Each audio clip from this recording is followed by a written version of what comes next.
High বন্ধুরা, আজকে আমি আপনাদেরকে দেখাবো আপনার হাতে থাকা ফোন দিয়ে কিভাবে জানতে পারবেন আপনার সিমের প্রকৃত মালিক কে, অথবা আপনি জানতে পারবেন আপনার আইডি কার্ড দিয়ে কয়টি সিম রেজিস্ট্রেশন করা। আর বন্ধুরা, আমার চ্যানেলটি লাইক কমেন্ট শেয়ার করতে একদম ভুলবেন না। তো বন্ধুরা, চলুন কথা না বাড়িয়ে চলে যাই মোবাইল স্ক্রিনে। Let's go. তো বন্ধুরা, চলে আসলাম মোবাইল স্ক্রিনে। আর মোবাইল স্ক্রিনে আসার পর আপনারা যে ফোন আইকনটি আছে সেখানে টাইপ করুন। টাইপ করার পরে আপনি *16001# এই নাম্বারটা সুন্দর করে তুলে নেবেন। তুলে নিয়ে পরে আপনি ফোন আইকনে চাপ দিবেন। চাপ দেওয়ার পরে আপনি যে অপারেটর দেখতে চাচ্ছেন সেই অপারেটর সিলেকশন করবেন। আমি গ্রামীণ করে নিলাম।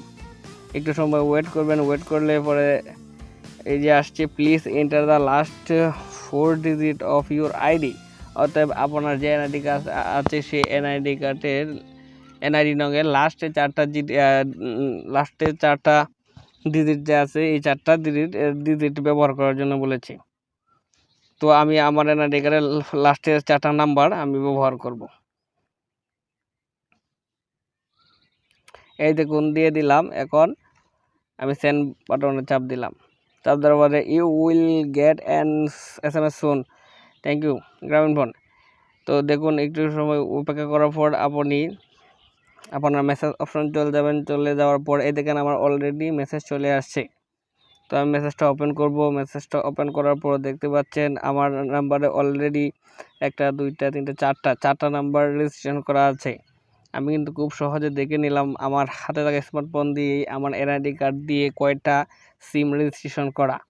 আপনি ইচ্ছা করলে আপনার হাতে থাকা স্মার্টফোন অথবা বাটন ফোন যে কোনো ফোন দিয়ে আপনি আপনার এনআইডি কার্ড দিয়ে কয়টা রেজিস্ট্রেশন করা, অথবা আপনার সিম কি আপনার এনআইডি কার্ড দিয়ে রেজিস্ট্রেশন করা আছে কিনা তা সম্পূর্ণই দেখতে পারবেন।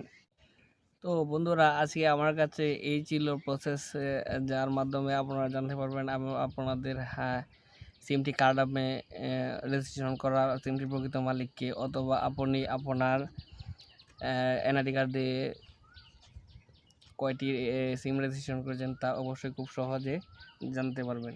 আর অবশ্যই লাইক কমেন্ট শেয়ার করতে কিন্তু ভুলবেন না। তো আজ এই পর্যন্তই। আসসালামু আলাইকুম।